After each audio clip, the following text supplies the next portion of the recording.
What I always call MMA, this is the phrase I use all the time, so maybe it'll start getting annoying too.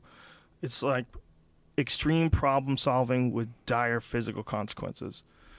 That's why it's plus shit talking. Right. Throw in that too. High stakes, talking shit. Yeah, high stakes. There's an emotions battle, whether or not you can keep your emotions, how well you handle pressure. It's giant. Yeah. See, that's the thing about Conor McGregor. More than anything. Like, we shouldn't say more than anything. It's one of many things about him that's pretty interesting. But one of the most interesting things about him is he handles pressure like nobody I've ever seen. Yeah. Like when he fought Aldo for the title, he didn't even look remotely nervous. He was super relaxed, super calm. Well, then you start to think, though, that you go, how much of what you're seeing is how pressure is manifested through that guy? You know what I mean? Like, for instance, the press conference kind of antics. You're like, is that genuine? Is that an act? Is that how he handles the pressure of this high pressure situation by doing a fucking, bang bang show at the thing? So like but I personally, I find the guy, which is I think what you want, why someone becomes a star, endlessly entertaining on top of being good. So I'm tuning in too. I want to see the fucking show. He's the best shit talker of all time. I know I've said that before about other people. Yeah. Before that, I said Chael Sonnen was the best shit talker of all time, and I think he was for a while. But I think Conor tops him. Yeah. And all of a sudden, also as well, Conor has an additional significance to his shit talking because he knocks people dead. Right. It's a totally different thing. And Chael Sonnen, not that he's not a fucking animal, because Chael Sonnen's an animal, and he submitted Shogun Rua. Chael Sonnen's a very solid grappler. Sure. Came very close to beating Anderson Silva in their first fight. So he's a stud.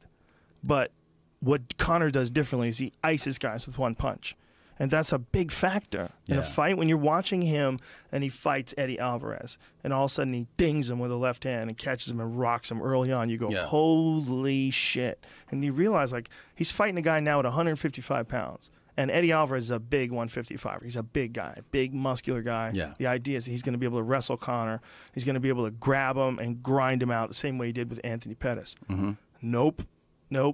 Dealing with a totally different animal. Yeah. Conor's just got a totally different kind of focus as far as like the way he zooms in on targets. Yeah. And his precision, it's just speed. He's just dropping it in there with 100% speed. Like, that's a big part of what he's doing. He's not loading up at all. Yeah. And the ability to stay, like, when you load up, say, like, if you see someone coming at you and you just go, like, all that's wasted time. Yeah. All that's wasted time. What Conor has is the ability to be perfectly technical in a firefight. So, like, Aldo's charging at him. This is like 13 seconds into the fight. Aldo's charging at him. And he knows how to just slide back and blam, drops that left hand in on him. Is the striking the strongest part of his? Yes, for sure. His ground game is underrated. He's very good on the ground. He's very good defensively.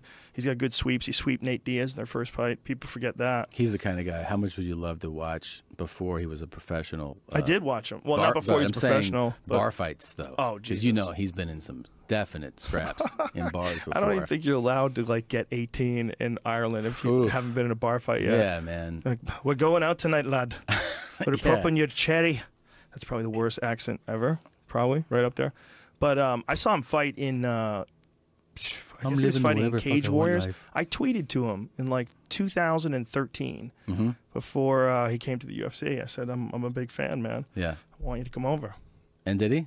Yeah, I mean, like right after that, the UFC and him totally coincidentally. I didn't call. I mean, I definitely probably told anybody who listened to me about him. Yeah. Because I had seen him fight before. I'm like, this kid ices people. Yeah.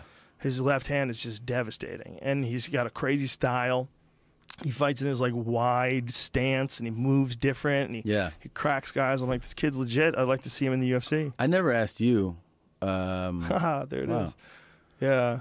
That's January of 2013, so it was almost 4 years ago.